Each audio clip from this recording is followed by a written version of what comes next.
Hello and welcome to the Education on Fire podcast. The place where we share creative and inspiring learning in our schools.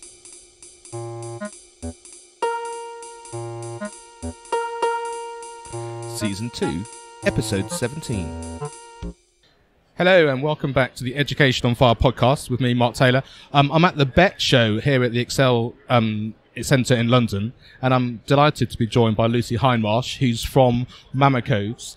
Welcome to the podcast. Thank you. Nice to meet you. And can you tell us a little bit about what you do and what the company is, and how coding is incredibly important for such young people, which is kind of the niche that you seem to have really managed to get involved in? Yeah, mama.codes is all about getting kids aged between 3 and 7 coding.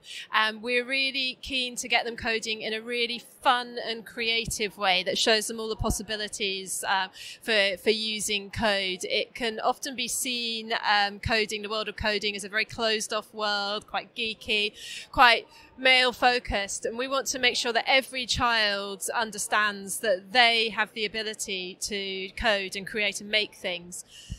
So what we've developed over the last 18 months, we're in startup phase, is 2 curriculum offerings, one for the early years curriculum and one for Key Stage 1. And within that, we focus on using song and rhyme, nursery rhymes, to get kids started, because all children are used to having songs and rhymes sung to them, and there's a pattern and a flow to them in the same way as there's a pattern and a flow to code. So it kind of makes sense, and it's also a very engaging way for them to start their coding journey. We then move on, once kids are a little bit more confident, or for slightly older children to get them to code poetry and jokes. And we're also creating a range of cross-curricular projects so that we can enable teachers to use our materials in a cross-curricular way. We're very keen for coding not to be isolated to one sort of ICT session a week. We would love to see schools using coding as part of geography lessons, history lessons, English lessons, everything, so that kids are using it and are very literate with code. And why did you specifically go for the sort of the early years in Key Stage 1? I mean, you hear quite a lot of coding around sort of Key Stage 2 and beyond. So why specifically did you go for the younger generation? I think it was as simple as our children they're all young children. I think Leanne's son Louis was 3 when we started this. My daughter and our other co-founder Alice's daughter were 4 going on 5, and Leanne has a daughter Lily who was 6 at the time. So we were very focused as parents on that age group, and it kind of felt like, well, why not? Alice has a background in coding, and it was her that opened Leanne's and my eyes to all the possibilities. We use ScratchJr as our coding platform, which uses drag and drop blocks of code, and they are iconic. So you don't need to be able to read to be able to code with them, which again, it suits perfectly the early years and Key Stage 1 children who are maybe reading but not confident with their reading or having difficulties with their reading. So as a teacher, what's the starting point? Is it literally to go to Mama.codes website and see what it's all about? There are free resources there so they get a flavour of what it's all about? Or We have on the Mama.codes site a selection of examples of our projects and some of the finished animations. What we're very aware of is that coding has been on the curriculum since September 2014. However, teachers in general aren't coders and they haven't coded, so they've suddenly been tasked with this thing that a lot of them have never done before. So we've made a big effort to make sure that our Mama Codes projects are lesson ready, and we include within each project a worksheet to hand out for the children, a lesson plan which details how the lesson should be structured, what the key points of learning will be and what the outcomes should be, and also, kind of most importantly, we put together step-by-step tutorial videos that allow a teacher to either watch the video to learn how to code the project in advance of the class, or to use the tutorial video as a learning tool, teaching tool within the classroom.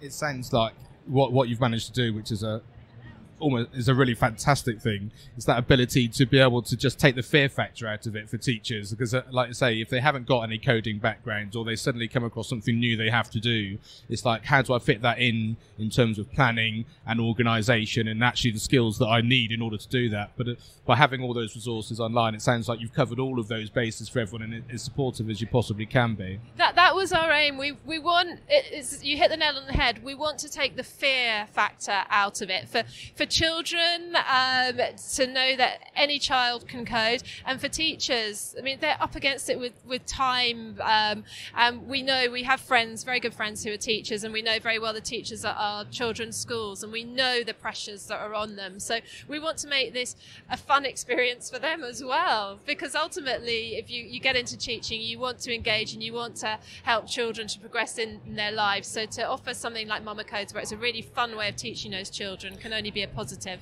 And I really love the way that you have the flow in an organic sense, in terms of kids love learning nursery rhymes, they love song, they love that sort of patter stuff which they just grow up with, and it just becomes part and parcel of what they know and what they want to do.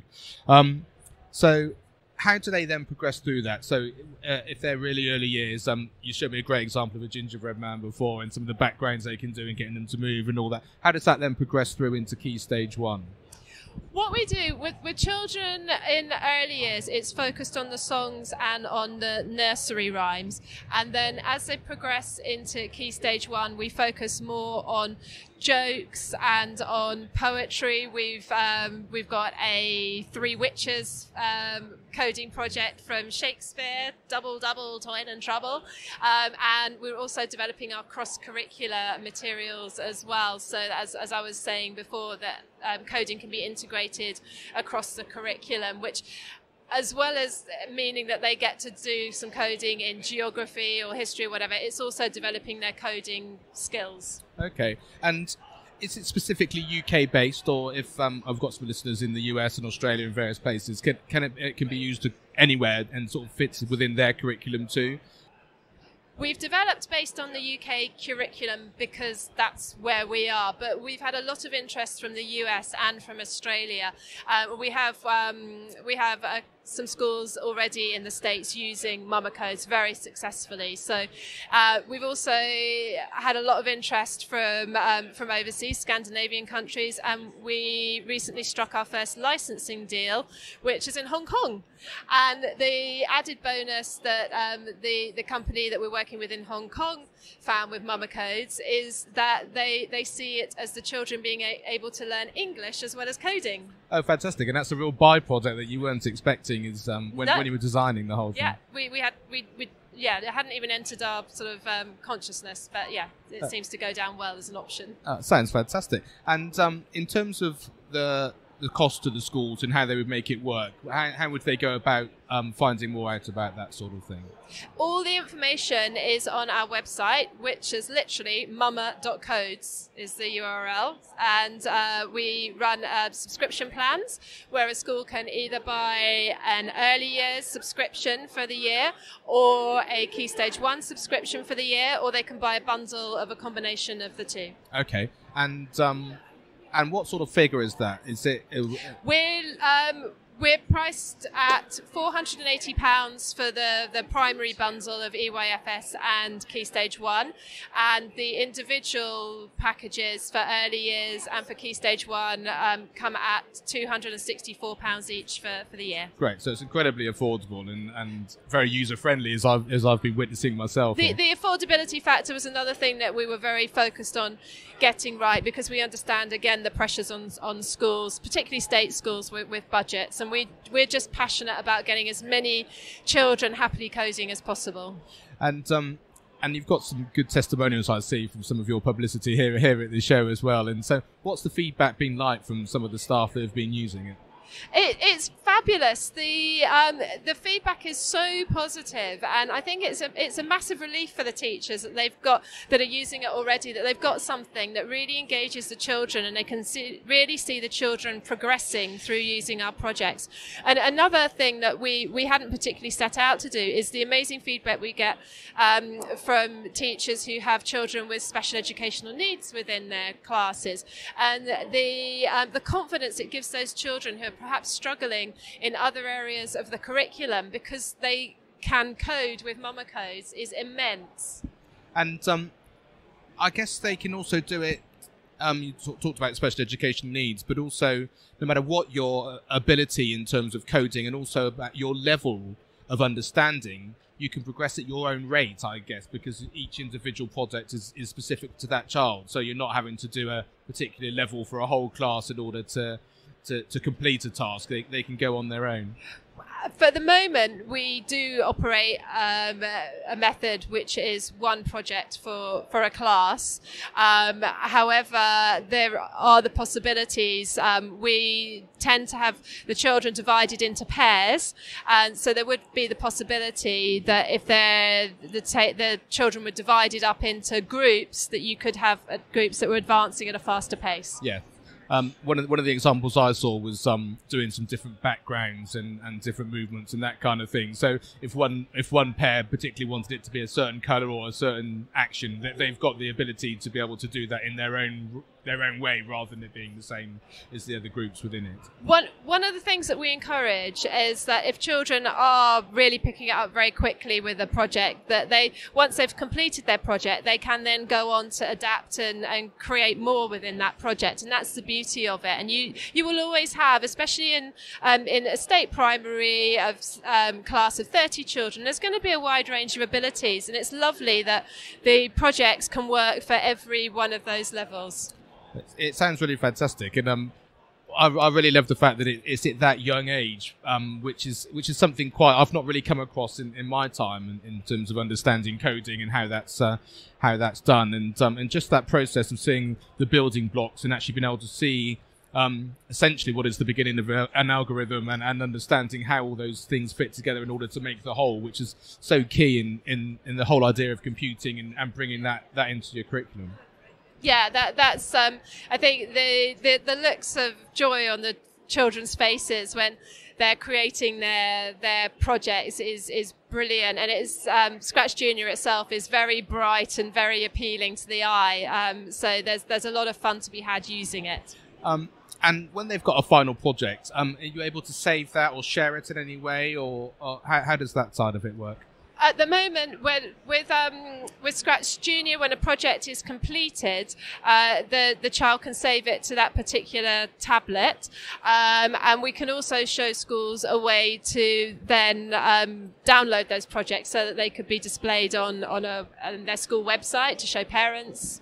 And that's becoming more and more prevalent now, isn't it? That sort of websites been able to show work because the digital thing is the common denominator, that you can show it very easy form, whether they then incorporate it into part of their blog or part of their sort of interaction with schools in different ways. And I really like that as a possibility. It's not always a question of coming in and seeing the notice board anymore, seeing the art displayed when they've done it not virtually or by hand, but actually being able to just show it in the click of a button. Today I've managed to do this, and I think that's a great new way of sharing. I think as a parent it's lovely to get a real idea of what your child is doing and achieving, and not having to wait for sort of parents' evenings or whatever. Yeah.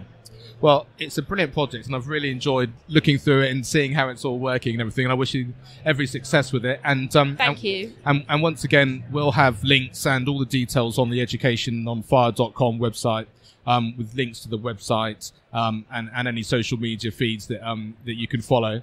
And thanks very much for joining me. Thank you so much for your time. Thank you for listening to the Education on Fire podcast. For more information, please go to educationonfire.com.